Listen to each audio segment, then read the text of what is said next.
The recording you're about to hear is from 1967, and it perfectly describes the world we live in today. Recorded by Myron C. Fagan, an American filmmaker who claimed to have seen secret documents that not only prove the existence of the Illuminati, but also link them to major events that occurred worldwide. These seemingly random events were not random at all. They were carried out by a secret group of individuals who have been orchestrating these events since the beginning of time. This satanic plot was launched back in the 1760s when it first came into existence under the name of the Illuminati.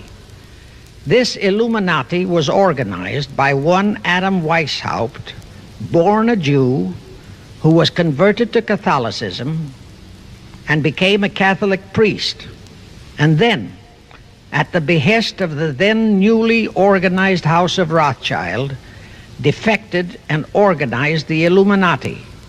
Naturally, the Rothschilds financed that operation. And every war since then, beginning with the French Revolution, has been promoted by the Illuminati, operating under various names and guises. I say under various names and guises because after the Illuminati was exposed and became too notorious, Weishaupt and his co-conspirators began to operate under various other names. In the United States, immediately after World War I, they set up what they called the Council on Foreign Relations, commonly referred to as the CFR. And this CFR is actually the Illuminati in the United States. And its hierarchy, the masterminds in control of the CFR, to a very great extent, are the descendants of the original Illuminati conspirators. But to conceal that fact, most of them changed their original family names to American-sounding names.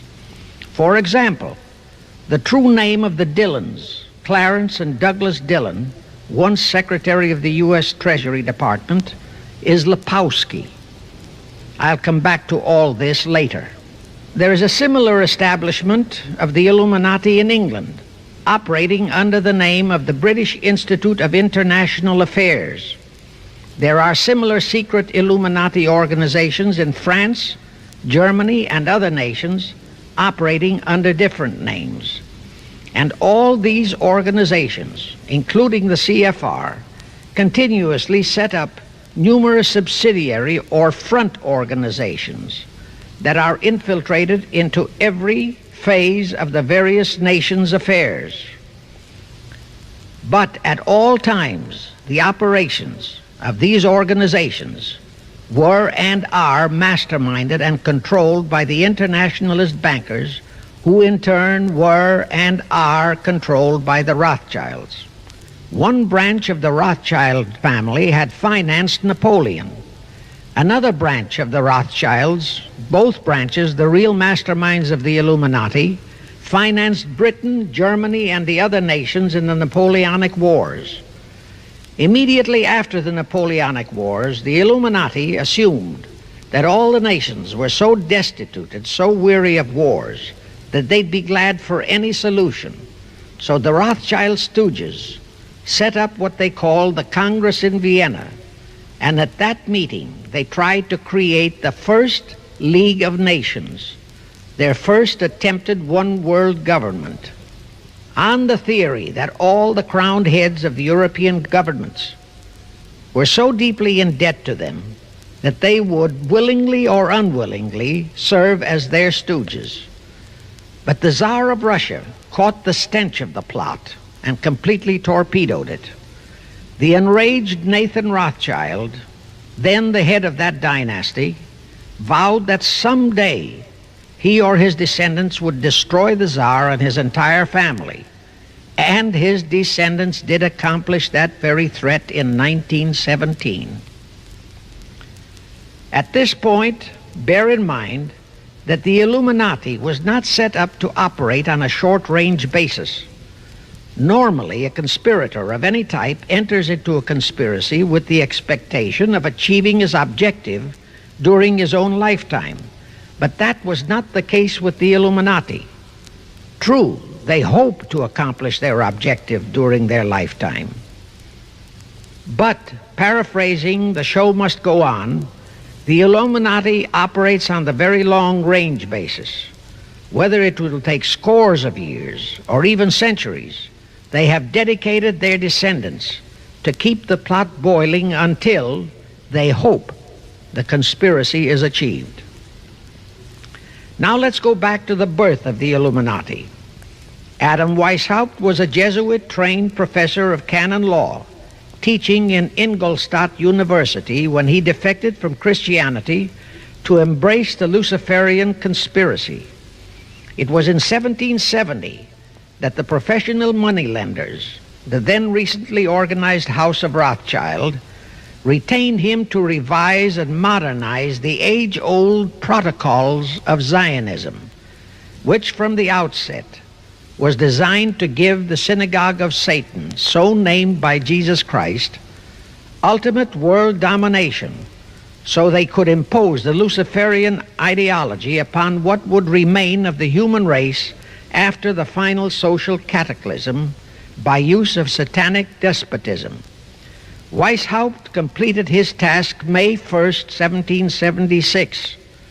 Now you know why May 1 is the great day with all communist nations to this very day.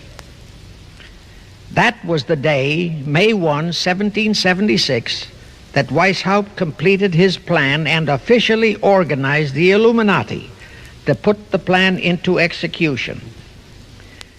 That plan required the destruction of all existing governments and religions.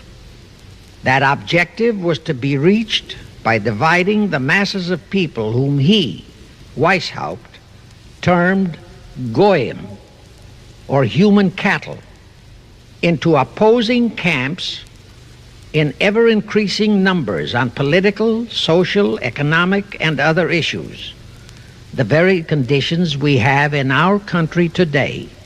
The opposing sides were then to be armed and incidents provided which would cause them to fight and weaken themselves and gradually destroy national governments and religious institutions. Again, I say, the very conditions in the world today. Now, just why did the conspirators choose the word Illuminati for their satanic organization? Weishaupt himself said that the word is derived from Lucifer and means holders of the light, using the lie that his objective was to bring about a one-world government to enable those with mental ability to govern the world and prevent all wars in the future. In short, using the word peace on earth as his bait, exactly as that same bait, peace, was used by the 1945 conspirators to foist the United Nations on us.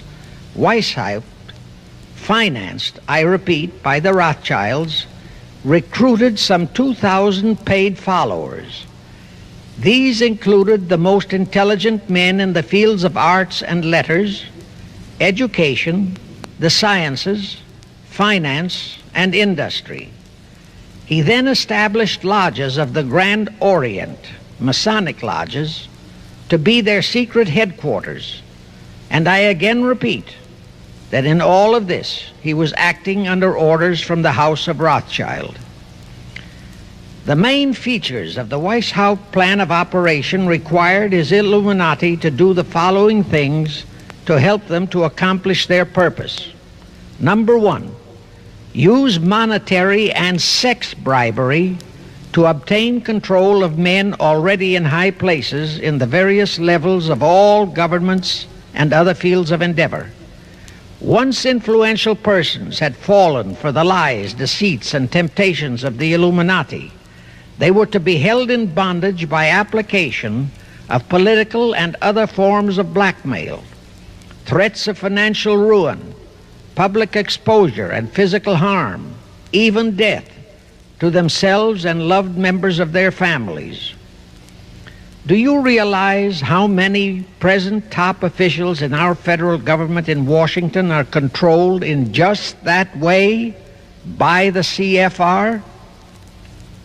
Number two, Illuminati and the faculties of colleges and universities were to cultivate students possessing exceptional mental ability belonging to well-bred families with international leanings and recommend them for special training in internationalism. Such training was to be provided by granting scholarships to those selected by the Illuminists. That gives you an idea what a Rhodes Scholarship means. It means indoctrination into accepting the idea that only a one-world government can put an end to recurring wars and strife. That's how the United Nations was sold to the American people.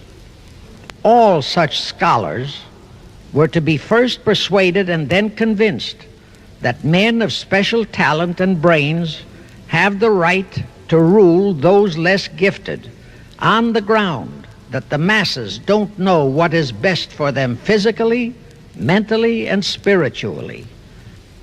Number three, all influential people trapped into coming under the control of the Illuminati, plus the students who had been specially educated and trained, were to be used as agents and placed behind the scenes of all governments as experts and specialists, so they would advise the top executives to adopt policies which would, in the long run, serve the secret plans of the Illuminati one world conspiracy and bring about the destruction of the governments and religions they were elected or appointed to serve.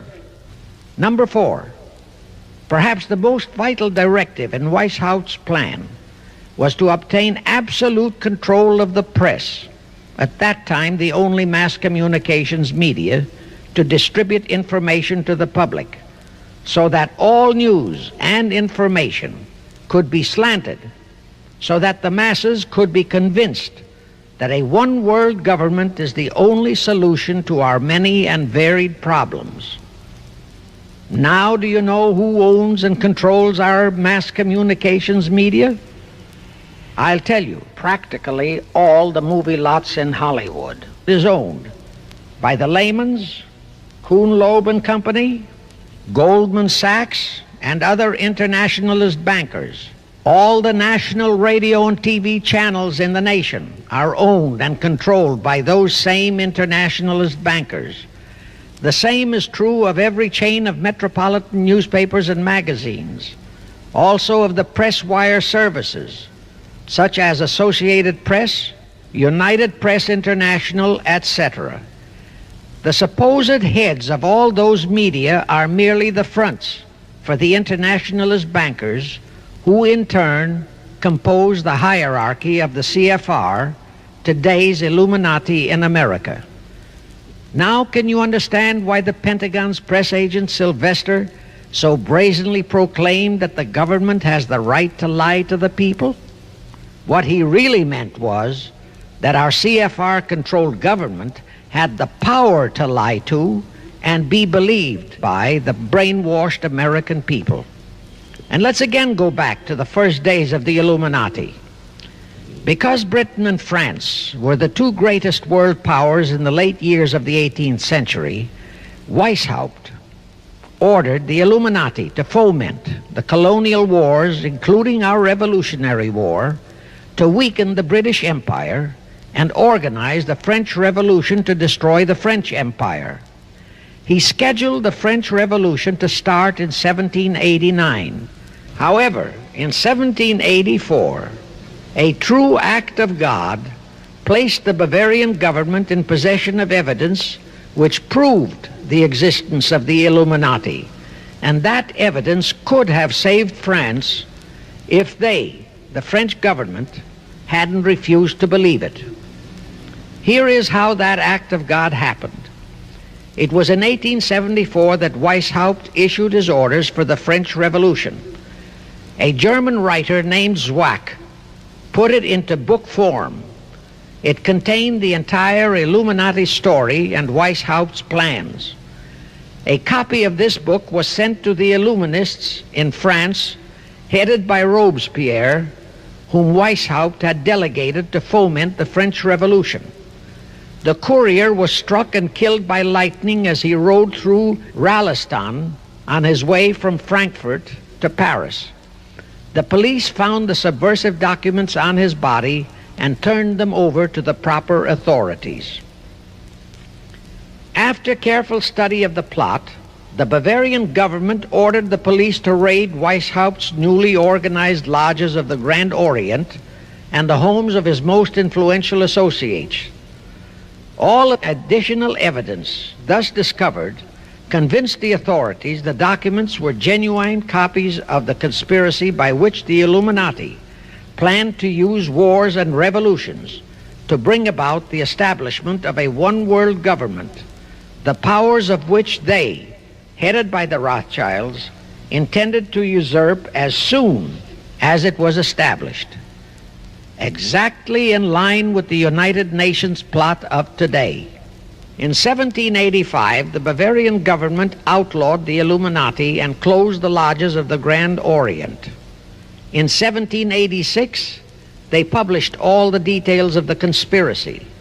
The English title of that publication is The Original Writings of the Order and Sect of the Illuminati. Copies of the entire conspiracy were sent to all the heads of church and state in Europe. But the power of the Illuminati, which was actually the power of the Rothschilds, was so great that this warning was ignored.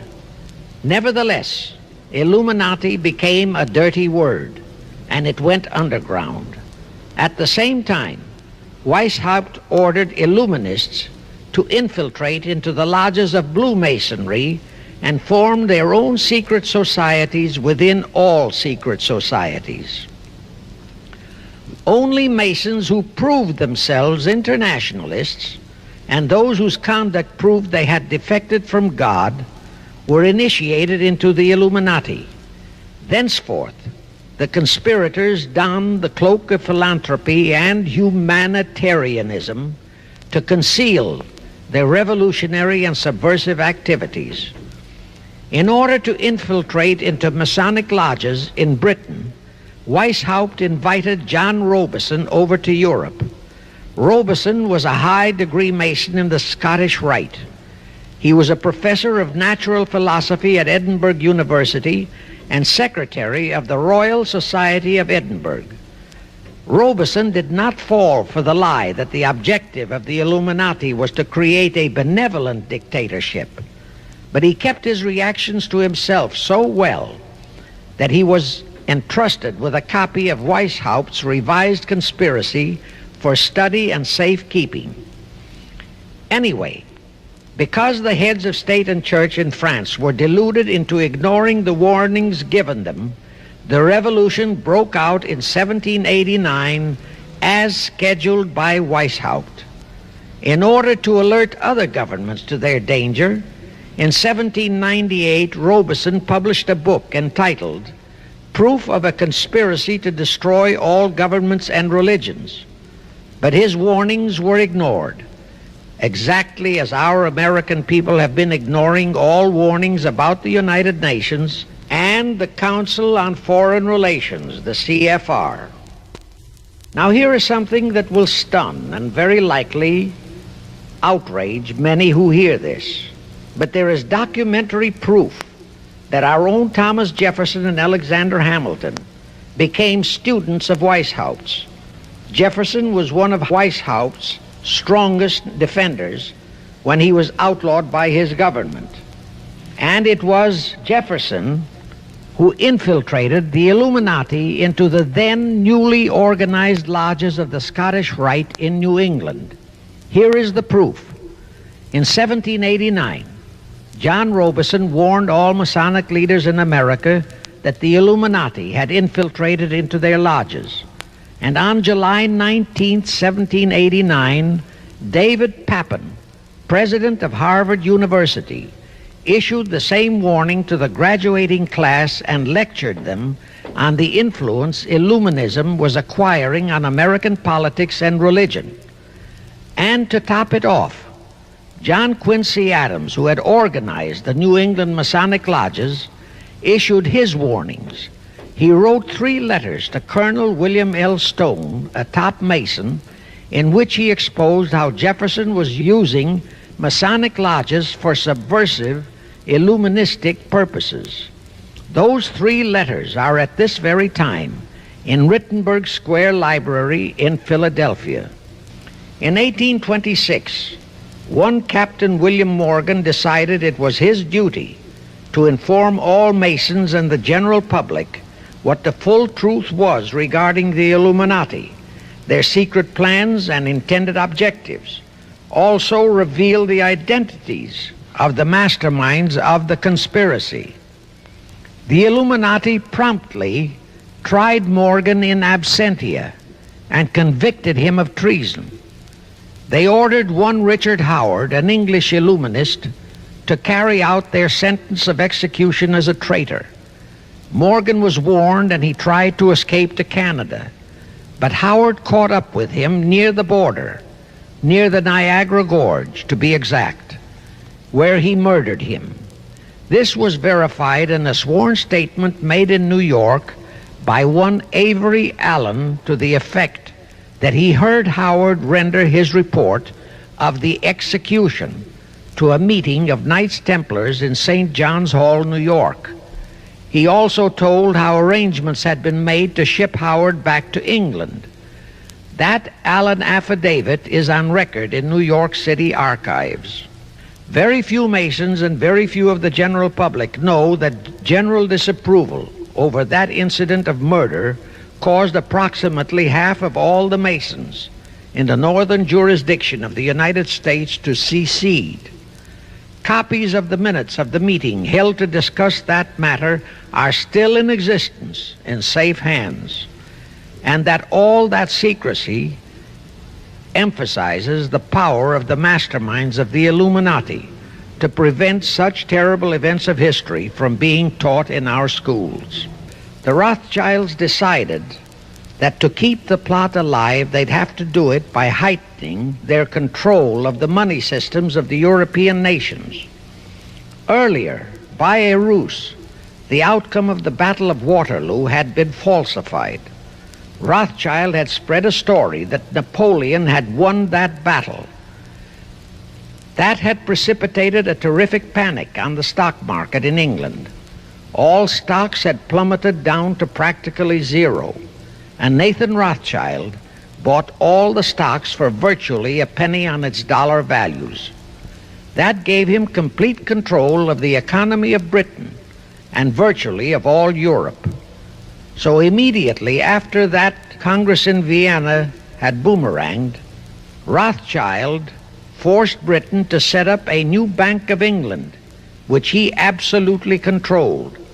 Exactly as later, through Jacob Schiff, he engineered our own Federal Reserve Act, which gave the House of Rothschild a secret control of the economy in the United States. Weishaupt died in 1830, but prior to his death he prepared a revised version of the age-old conspiracy, the Illuminati, which under various aliases was to organize, finance, direct, and control all international organizations and groups by working their agents into executive positions at the top. In the United States, we have Woodrow Wilson, Franklin Roosevelt, Jack Kennedy, Johnson, Rusk, McNamara, Fulbright, etc. as prime examples. In addition, while Karl Marx was writing the Communist Manifesto under the direction of one group of Illuminists, Professor Karl Ritter of Frankfurt University was writing the antithesis under direction of another group. The idea was that those who direct the overall conspiracy could use the differences in those two so-called ideologies to enable them to divide larger and larger members of the human race into opposing camps so that they could be armed and then brainwashed into fighting and destroying each other, and particularly to destroy all political and religious institutions. The work Ritter started was continued after his death and completed by the German so-called philosopher Friedrich Wilhelm Nietzsche, who founded Nietzscheism. This Nietzscheism was later developed into fascism and then into Nazism, and was used to foment World Wars I and II. In 1834, the Italian revolutionary leader Giuseppe Mazzini was selected by the Illuminati to direct their revolutionary program throughout the world. He served in that capacity until he died in 1872. But some years before he died, Mazzini had enticed an American general named Albert Pike into the Illuminati. Pike was fascinated by the idea of a one-world government, and ultimately he became the head of this Luciferian conspiracy. Between 1859 and 1871, Pike, worked out a military blueprint for 3 world wars and various revolutions throughout the world. Again, I remind that these conspirators were never concerned with immediate success. They always operated on a long-range view. Pike did most of his work in his home in Little Rock, Arkansas. But a few years later, when the Illuminati's lodges of the Grand Orient became suspect and repudiated because of Mazzini's revolutionary activities in Europe, Pike organized what he called the New and Reformed Palladian Rite. He set up 3 supreme councils, one in Charleston, South Carolina, one in Rome, Italy, and the 3rd in Berlin, Germany. He had Mazzini establish 23 subordinate councils in strategic locations throughout the world. These have been the secret headquarters of the world revolutionary movement ever since. Long before Marconi invented radio, the scientists in the Illuminati had found the means for Pike and the heads of his councils to communicate secretly. It was the discovery of that secret that enabled intelligence officers to understand how apparently unrelated incidents, one such as the assassination of an Austrian prince at Sarajevo, took place simultaneously throughout the world, which developed into a war or a revolution. Pike's plan was as simple as it has proved effective. It called for communism, Nazism, political Zionism, and other international movements be organized and used to foment 3 global world wars and at least 2 major revolutions. The First World War was to be fought so as to enable the Illuminati to destroy Tsarism in Russia, as vowed by Rothschild after the Tsar had torpedoed his scheme at the Congress in Vienna, and to transform Russia into a stronghold of atheistic communism. The differences stirred up by agents of the Illuminati between the British and German empires were to be used to foment this war. After the war would be ended, communism was to be built up and used to destroy other governments and weaken religions. World War II, when and if necessary, was to be fomented by using the controversies between fascists and political Zionists.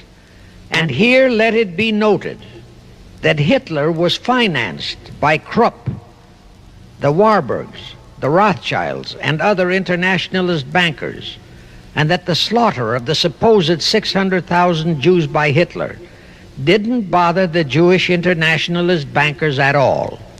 That slaughter was necessary in order to create worldwide hatred of the German people and thus bring about the war against them.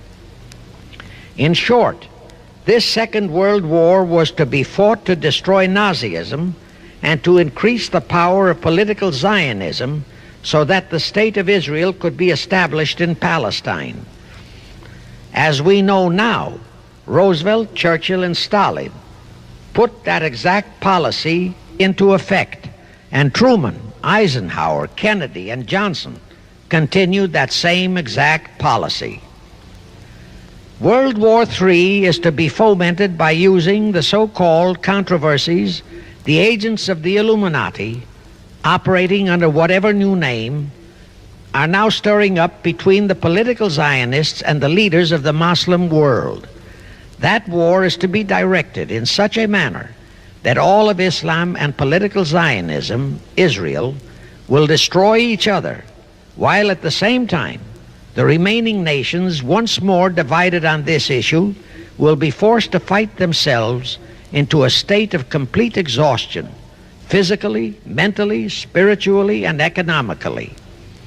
Now, can any thinking person doubt that the intrigue now going on in the Near, Middle, and Far East is designed to accomplish that satanic objective? Pike himself foretold all this in a statement he made to Mazzini on August 15, 1871. Pike stated, "Those who will inspire to undisputed world domination will provoke the greatest social cataclysm the world has ever known." Quoting his own words, taken from the letter he wrote to Mazzini, and which letter is now catalogued in the British Museum in London, England, he said, "We shall unleash the nihilists and the atheists, and we shall provoke a great social cataclysm which in all its horror will show clearly to all nations the effect of absolute atheism, the origin of savagery and of most bloody turmoil. Then everywhere the people forced to defend themselves against the world minority of revolutionaries will exterminate those destroyers of civilization, and the multitudes disillusioned with Christianity, whose deistic spirits will be from that moment on without direction and leadership, and anxious for an ideal but without knowledge where to send its adoration, will receive the true light through the universal manifestation of the pure doctrine of Lucifer, brought finally out into public view, a manifestation which will result from a general reactionary movement which will follow the destruction of Christianity and atheism, both conquered and exterminated at the same time." When Mazzini died in 1872, Pike made another Italian revolutionary leader named Adrian Lemmy his successor. Lemmy, in turn, was succeeded by Lenin and Trotsky, then by Stalin. The revolutionary activities of all those men were financed by British, French, German, and American international bankers, all of them dominated by the House of Rothschild. We are supposed to believe that the international bankers of today, like the money changers of Christ's day, are only the tools or agents of the great conspiracy, but actually they are the masterminds behind all of it. While the general public has been brainwashed by all the mass communications media, the actual fact is that both British and American intelligence officers have authentic documentary evidence that international liberals operating through their international banking houses, particularly the House of Rothschild, have financed both sides in every war and revolution since 1776. Those who today comprise the conspiracy, the CFR in the United States, direct our governments, whom they hold in usury through such methods as the Federal Reserve System in America, to fight wars such as Vietnam, created by the United Nations, so as to further Pike's Illuminati plans to bring the world to that stage of the conspiracy. The headquarters of the great conspiracy in the late 1700s was in Frankfurt, Germany, where the House of Rothschild had been established by Mayer Anschelm, who adopted the Rothschild name and linked together other international financiers who had literally sold their souls to the devil. After the Bavarian government's exposure in 1786, the conspirators moved their headquarters to Switzerland, then to London. Since World War II, after Jacob Schiff, the Rothschild's boy in America, died, the headquarters of the American branch has been in the Harold Pratt Building, New York, and the Rockefellers, originally protégés of Schiff, have taken over the manipulation of finances in America for the Illuminati. In the final phases of the conspiracy, the one world government will consist of the king dictator, head of the United Nations, the CFR, and a few billionaires, economists, and scientists who have proved their devotion to the great conspiracy. All others are to be integrated into a vast conglomeration of mongrelized humanity, actually slaves. Now let me show you how our federal government and the American people have been sucked into the one world takeover plot of the Illuminati great conspiracy. And always bear in mind that the United Nations was created to become the housing for that one world so-called liberal conspiracy. The real foundations of the plot for the takeover of the United States were laid during the period of our Civil War. Not that Weishaupt and the earlier masterminds had ever overlooked the New World. As I have previously indicated, Weishaupt had his agents planted over here as far back as the Revolutionary War. But George Washington was more than a match for them. It was during the Civil War that the conspirators launched their first concrete efforts. We know that Judah Benjamin, chief advisor of Jefferson Davis, was a Rothschild agent. We also know that there were Rothschild agents planted in Abraham Lincoln's cabinet who tried to sell him into a financial dealing with the House of Rothschild. But old Abe saw through the scheme and bluntly rejected it, thereby incurring the undying enmity of the Rothschilds, exactly as the Russian Tsar did when he torpedoed their first League of Nations at the Congress in Vienna.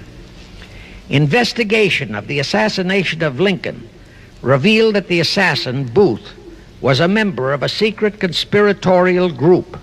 Because there were a number of highly important government officials involved, the name of the group was never revealed, and it became a mystery, exactly as the assassination of Jack Kennedy still is a mystery.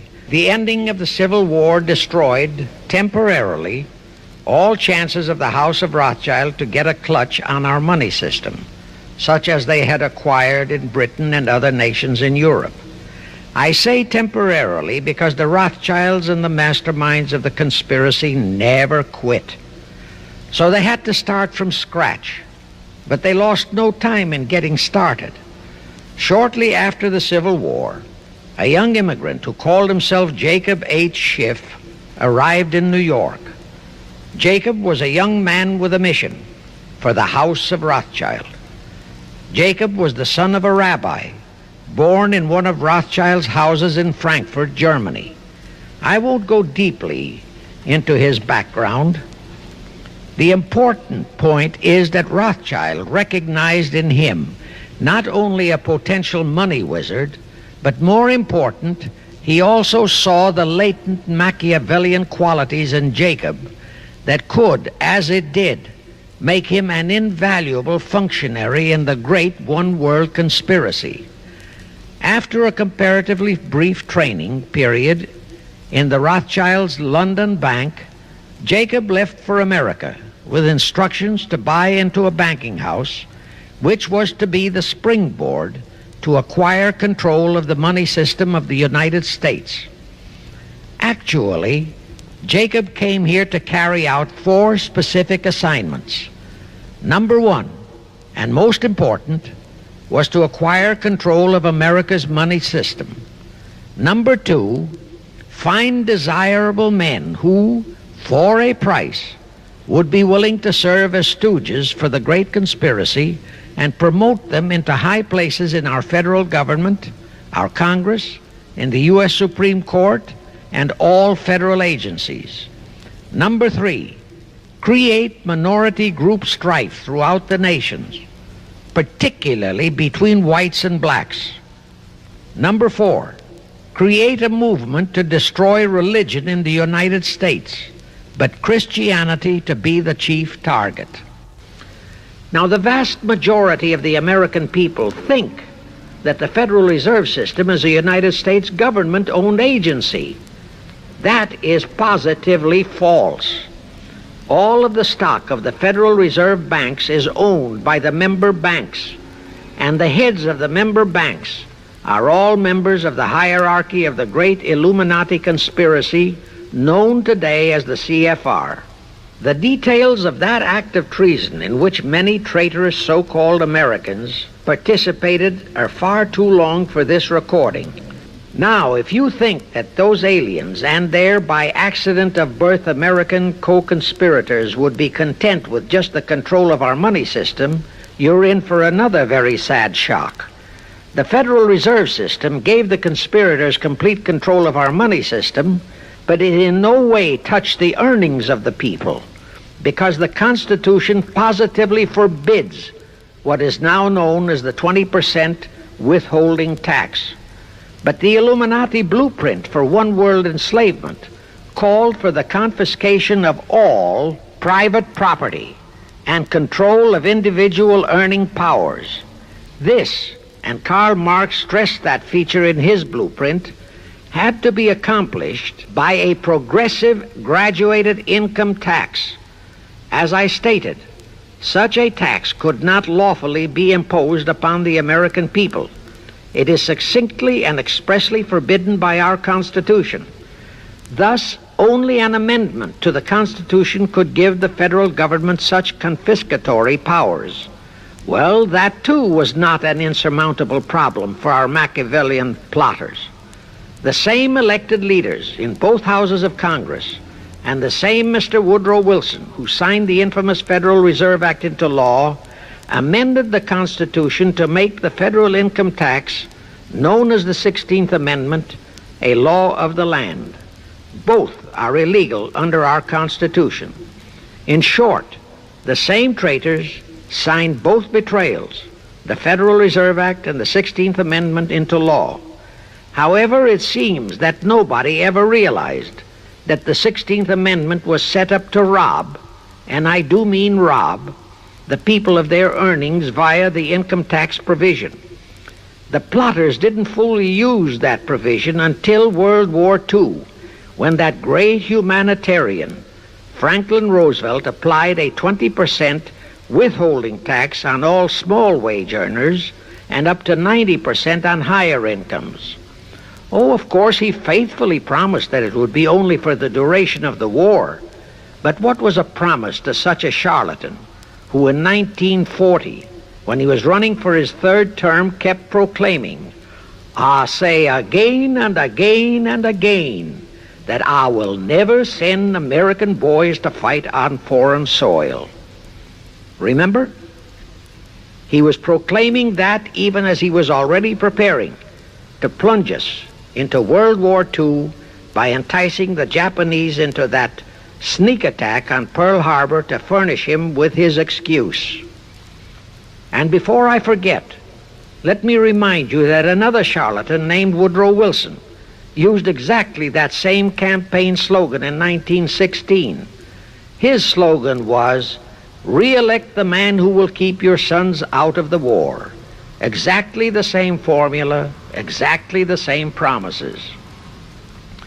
But wait, as Al Jolson used to say, you ain't heard nothing yet. That 16th Amendment income tax trap was intended to confiscate, rob, the earnings only of the common herd, you and me.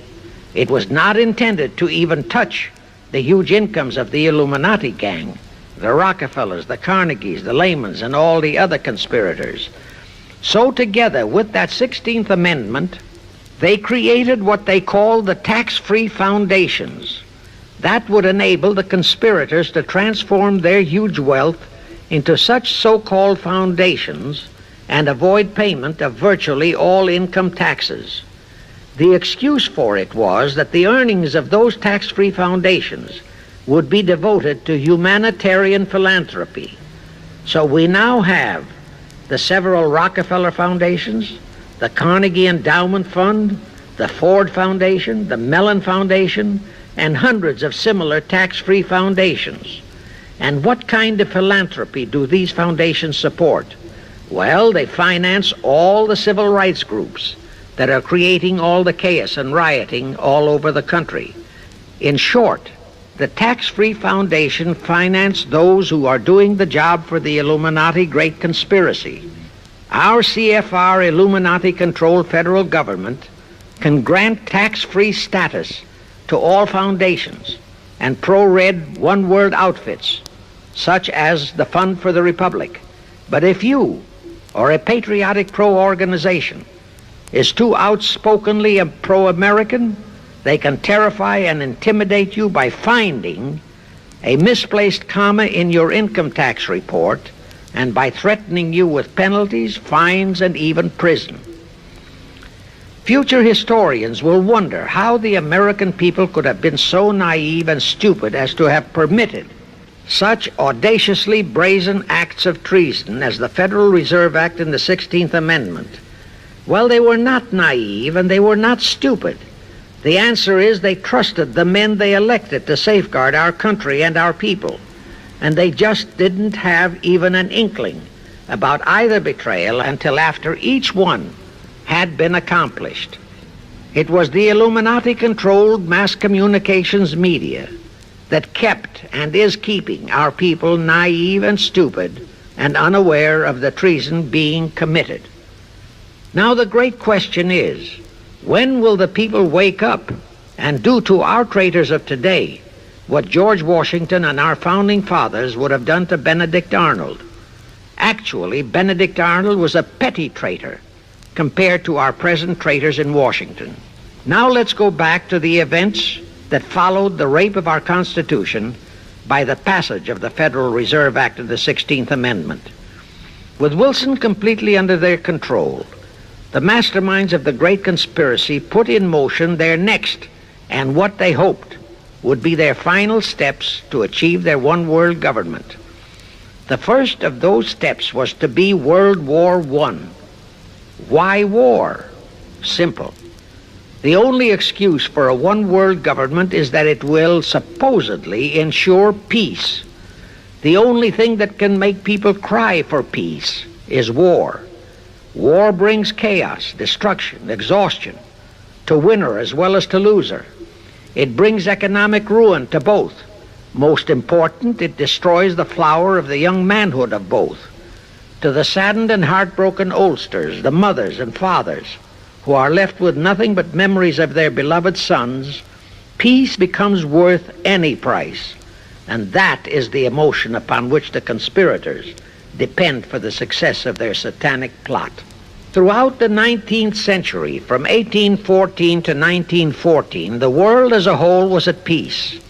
Such wars as the Franco-Prussian, our own Civil War, the Russo-Japanese War, were what might be termed local disturbances that did not affect the rest of the world. All the great nations were prosperous, the peoples staunchly nationalistic and fiercely proud of their sovereignties. It was utterly unthinkable that the French and the German peoples would be willing to live under a one-world government, or the Turks and the Russians, or the Chinese and the Japanese. Even more unthinkable that a Kaiser Wilhelm, or a Franz Joseph, or a Tsar Nicholas, or any monarch would willingly and meekly surrender his throne to a one-world government. But bear in mind that the peoples in all nations are the real power, and only one thing, war, could make the peoples yearn and clamor for a peace-ensuring one-world government. But it would have to be a frightful and horribly devastating war. It could not be just a local disturbing war between just two nations. It would have to be a world war. No major nation must be left untouched by the horrors and devastation of such a war. The cry for peace must be made universal. Actually, that was the format set by the Illuminati and Nathan Rothschild at the turn of the 19th century. They first maneuvered all of Europe into the Napoleonic Wars. Then the Congress in Vienna, which they, and particularly Rothschild, planned to transform into a League of Nations, which was to have been the housing for their one-world government, exactly as the present United Nations was set up to be the housing for the forthcoming, God forbid, one-world government. Anyway, that was the format the House of Rothschild and Jacob Schiff decided to employ to achieve their objective in 1914. Of course, they knew that that same format had failed in 1814, but they theorized that was only because the Tsar of Russia had torpedoed that scheme. Well, the present 1914 conspirators would eliminate that 1814 fly in the ointment. They'd make sure that after the New World War, they were conspiring, there'd be no Tsar of Russia around to throw monkey wrenches into the machinery. History records that World War I was precipitated by a trivial incident, the kind of incident both Weishaupt and Albert Pike had incorporated in their blueprints. That incident was the assassination of an Austrian archduke, arranged by the Illuminati masterminds. The war followed. It involved Germany, Austria-Hungary, and their allies, so-called the Axis powers, against France, Britain, and Russia, called the Allies. Only the United States was not involved during the first 2 years. By 1917, the conspirators had achieved their primary objective. All of Europe was in a state of destitution. All the peoples were war-weary and crying for peace. And the outcome, too, was all set. It was to come as soon as the United States would be hurled in on the side of the Allies. And that was all set to happen immediately after Wilson's re-election. After that, there could be only one outcome: complete victory for the Allies. When Wilson was campaigning for re-election in 1916, his chief appeal was, "Re-elect the man who will keep your sons out of the war." But during that same campaign, the Republican Party publicly charged that Wilson had long committed himself to throw us into the war. They charged that if he would be defeated, he would accomplish that act during his few remaining months in office. But if re-elected, he would hold off until after re-election. But at that time, the American people looked upon Wilson as a God-man. Well, Wilson was re-elected, and as per the schedule of the conspirators, he hurled us into the war in 1917. He used the sinking of the Lusitania as an excuse, a sinking which also was prearranged. Roosevelt, also a God-man in the eyes of the American people, followed the same technique in 1941 when he used the prearranged Pearl Harbor attack as his excuse for hurling us into World War II.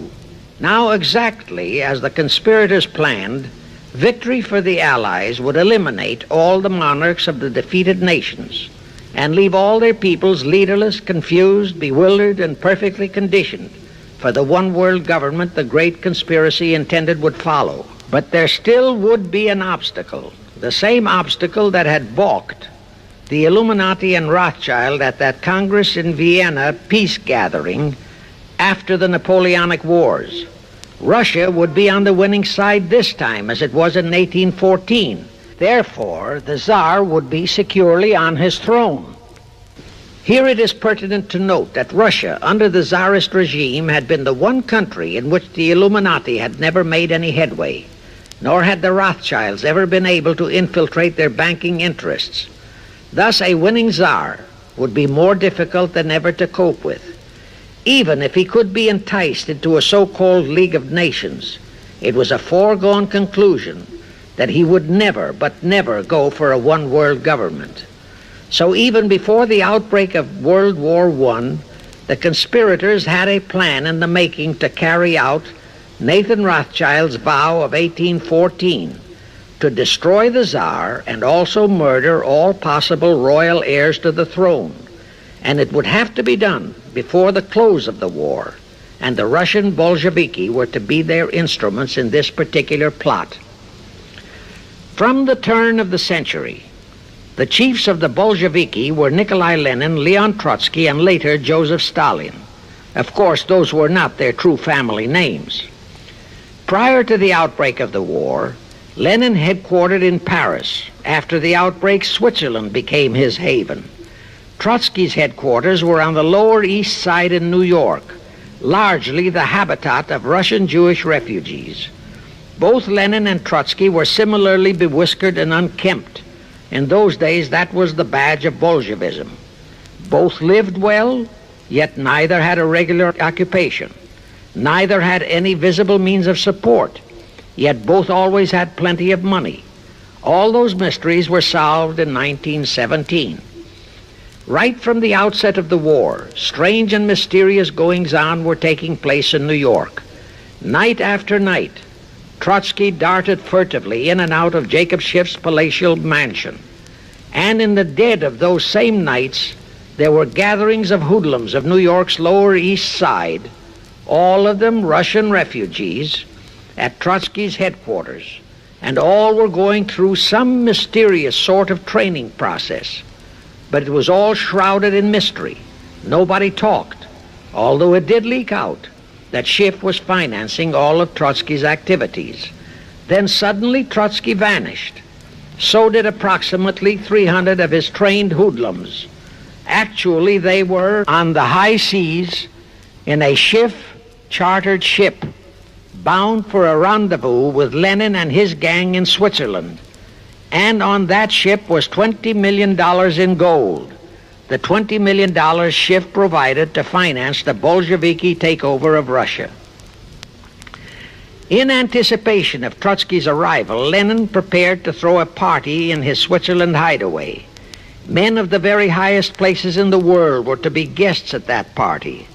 Among them were the mysterious Colonel Edward Mandell House, Woodrow Wilson's mentor and palsy-walsy, and more important, Schiff's special and confidential messenger. Another of the expectant guests was Warburg of the Warburg banking clan in Germany, who were financing the Kaiser, and whom the Kaiser had rewarded by making him chief of the secret police of Germany. In addition, there were the Rothschilds of London and Paris, also Litvinov, Kaganovich, Stalin, who was then head of a train and bank-robbing gang of bandits. He was known as the Jesse James of the Urals. And here I must remind that England and France were then long in war with Germany, and that on February 3, 1917, Wilson had broken off all diplomatic relations with Germany. Therefore, Warburg, Colonel House, the Rothschild, and all those others were enemies. But of course, Switzerland was neutral ground where enemies could meet and be friends, especially if they had some scheme in common. That Lenin party was very nearly wrecked by an unforeseen incident. The Schiff-chartered ship on its way to Switzerland was intercepted and taken into custody by a British warship. But Schiff quickly rushed orders to Wilson to order the British to release the ship intact with the Trotsky hoodlums and the gold. Wilson obeyed. He warned the British that if they refused to release the ship, the United States would not enter the war in April as he had faithfully promised a year earlier. The British heeded the warning. Trotsky arrived in Switzerland, and the Lenin party went off as scheduled. But they still faced what ordinarily would have been the insurmountable obstacle of getting the Lenin-Trotsky band of terrorists across the border into Russia. Well, that's where Brother Warburg, chief of the German secret police, came in. He loaded all those thugs into sealed freight cars and made all the necessary arrangement for their secret entry into Russia. The rest is history. The revolution in Russia took place, and all members of the royal Romanov family were murdered. Now, my chief objective is to establish beyond even a remote doubt that communism, so-called, is an integral part of the Illuminati's great conspiracy for the enslavement of the entire world. That communism, so-called, is merely their weapon and bogeyman word to terrify the peoples of the whole world, and that the conquest of Russia and the creation of communism was in great part organized by Schiff and the other international bankers right in our own city of New York. Charlie Knickerbocker, a Hearst newspaper columnist, published an interview with John Schiff, grandson of Jacob, in which young Schiff confirmed the entire story and named the figure old Jacob contributed, $20 million. If anybody still has even a remote doubt that the entire menace of communism was created by the masterminds of the great conspiracy right in our own city of New York, I will cite the following historical fact. All records show that when Lenin and Trotsky engineered the capture of Russia, They operated as heads of the Bolsheviki Party. Now, Bolshevism is a purely Russian word. The masterminds realized that Bolshevism could never be sold as an ideology to any but the Russian people. So in April 1918, Jacob Schiff dispatched Colonel House to Moscow with orders to Lenin, Trotsky, and Stalin to change the name of their regime to the Communist Party and to adopt the Karl Marx Manifesto as the constitution of the Communist Party. Lenin, Trotsky, and Stalin obeyed. And that year of 1918 was when the Communist Party and the menace of communism came into being. All this is confirmed in Webster's Collegiate Dictionary, 5th edition. In short, communism was created by the capitalists. Thus, until November 11, 1918, the entire fiendish plan of the conspirators worked perfectly. All the great nations, including the United States, were war-weary, devastated, mourning their dead. Peace was the great universal desire. Thus, when it was proposed by Wilson to set up a League of Nations to ensure peace, all the great nations, with no Russian czar to stand in their way, jumped on that bandwagon without even stopping to read the fine print in that insurance policy. That is all but one, the United States, the very one that Schiff and his co-conspirators least expected would balk. And that was their one fatal mistake in that early plot. You see, when Schiff planted Woodrow Wilson in the White House, the conspirators assumed that they had the United States in the proverbial bag. Wilson had been perfectly built up as a great humanitarian. He supposedly became established as a God-man with the American people. There was every reason for the conspirators to have believed that he would easily hornswoggle Congress into buying the League of Nations sight unseen, exactly as the Congress of 1945 bought the United Nations sight unseen. But there was one man in the Senate in 1918 who saw through that scheme just as the Russian Tsar did in 1814. He was a man of great political stature, almost as great as that of Teddy Roosevelt, and fully as astute. He was highly respected and trusted by all members of both houses of Congress and by the American people. The name of that great and patriotic American was Henry Cabot Lodge, not the phony of today who called himself Henry Cabot Lodge Jr. until he was exposed. Lodge completely unmasked Wilson and kept the United States out of the League of Nations. Here it becomes of great interest to know the real reason for the Wilson League of Nations flop. As I previously stated, Schiff was sent to the United States to carry out 4 specific assignments. Number 1 and most important was to acquire complete control of the U.S. money system. Number 2, as outlined in the original Weishaupt Illuminati blueprint, he was to find the right kind of men to serve as stooges for the great conspiracy and promote them into the highest offices in our federal government, our Congress, our U.S. Supreme Court, and all federal agencies, such as the State Department, the Pentagon, the Treasury Department, etc. Number 3, destroy the unity of the American people by creating minority group strife throughout the nation, especially between the whites and blacks as outlined in Israel Cohen's book.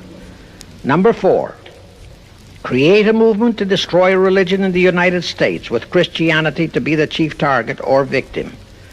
In addition, he was strongly reminded of the imperative directive in the Illuminati blueprint to achieve full control of all mass communications media, to be used to brainwash the people into believing and accepting all of the maneuverings of the great conspiracy. Schiff was warned that only control of the press, at that time our only mass communications media, would enable him to destroy the unity of the American people. Now then, Schiff and his co-conspirators did set up the NAACP, the National Association for the Advancement of the Colored People, in 1909. And in 1913 he set up the Anti-Defamation League of the B'nai B'rith. Both were to create the necessary strife. But in the early years, the ADL operated very timidly, perhaps for fear of a pogrom-like action by an aroused and enraged American people. In addition, Schiff, was busy developing and infiltrating the stooges to serve in all high places in our Washington government and in the job of acquiring control of our money system and the creation of the 16th Amendment. He also was very busy with the organizing of the plot for the takeover of Russia. In short, he was kept so busy with all those jobs that he completely overlooked the supreme job of acquiring complete control of our mass communications media. That oversight was the direct cause for Wilson's failure to lure the United States into the League of Nations, because when Wilson decided to go to the people to overcome the opposition of the Lodge-controlled Senate, despite his established but phony reputation as a great humanitarian, he found himself faced by a solidly united people and by a loyal press whose only ideology was Americanism and the American way of life. At that time, due to the ineptness and ineffectiveness of both the ADL and the NAACP, there were no organized minority groups, no Negro problems, no so-called anti-Semitic problem to sway the people's thinking. There were no lefts, there were no rights, no prejudices for crafty exploitations. Thus, Wilson's League of Nations appeals fell on deaf ears. The control of the press was assigned to Rockefeller. Thus, Henry Luce, who recently died, was financed to set up a number of national magazines, among them Life, Time, Fortune, and others, which publish USSR in America. The Rockefellers also directly or indirectly financed the Cowles Brothers Look magazine and a chain of newspapers. They also financed a man named Sam Newhouse to buy up and build a chain of newspapers all over the country. And the late Eugene Meyer, one of the founders of CFR, bought the Washington Post, Newsweek, the weekly magazine, and other publications.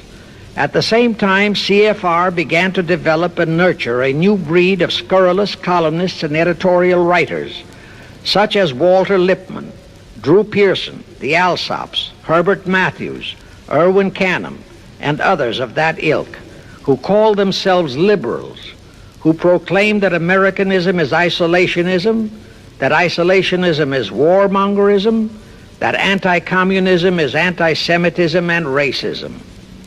All that took time, of course, but today our entire press, except for some local small-town papers and weeklies published by patriotic organizations, is completely controlled by CFR stooges, and thus they finally succeeded in breaking us up into a nation of quarreling, wrangling, squabbling, hating factions. Now, if you still wonder about the slanted news and outright lies you read in your paper, you have the answer. To the Lehmans, Goldman Sachs, Kuhn Loeb, and the Warburgs, the CFR assigned the job of getting control of the motion picture industry, Hollywood, radio and television, and believe you me, they succeeded. If you still wonder about the strange propaganda broadcasts by the Ed Murrows, Chet Huntley, Howard K. Smith, Eric Severide, Drew Pearson, and others of that ilk, you have the answer. If you wonder about all the smut, sex, pornography, and mixed marriage films you see in your movie theater and on your TV set, all of which is demoralizing our youth, you have the answer. It tells in detail how the press, the movies, TV, and radio have been, and still are, used to brainwash the people, to demoralize our youth, and they have been and still are encouraging and creating sympathy for the rioting civil rights lawlessness. To the vast majority of the American people, our foreign policy for many years has been a complete enigma. Most of us simply can't understand why this great nation is seemingly floundering so helplessly in the art of diplomacy. We can't understand why our leaders are seemingly so confused and bewildered in all their dealings. Now I have one more vital message to deliver. As I told you, One of the 4 specific assignments Rothschild gave Jacob Schiff was to create a movement to destroy religion in the United States, with Christianity to be the chief target. For a very obvious reason, the Anti-Defamation League wouldn't dare to attempt it, because such an attempt could create the most terrible bloodbath in the history of the world, not only for the ADL and the conspirators, but for the millions of innocent Jews. Schiff turned that job over to Rockefeller for another specific reason. The destruction of Christianity could be accomplished only by those who are entrusted to preserve it, by the pastors, the men of the cloth. As a starter, John D. Rockefeller picked up a young so-called Christian minister by the name of Dr. Harry F. Ward, Reverend Ward, if you please. At that time, he was teaching religion at the Union Theological Seminary. Rockefeller found a very willing Judas in this reverend. Thereupon, in 1907, he financed him to set up the Methodist Foundation of Social Service. And Ward's job was to teach bright young men to become so-called ministers of Christ and to place them as pastors of churches. Then, in 1908, the Methodist Foundation of Social Service, which incidentally was America's first Communist Front organization, changed its name to the Federal Council of Churches. By 1950, the Federal Council of Churches was becoming very suspect.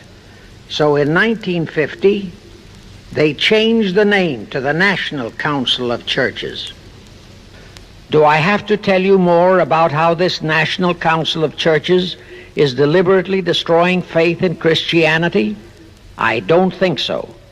But this I will tell you.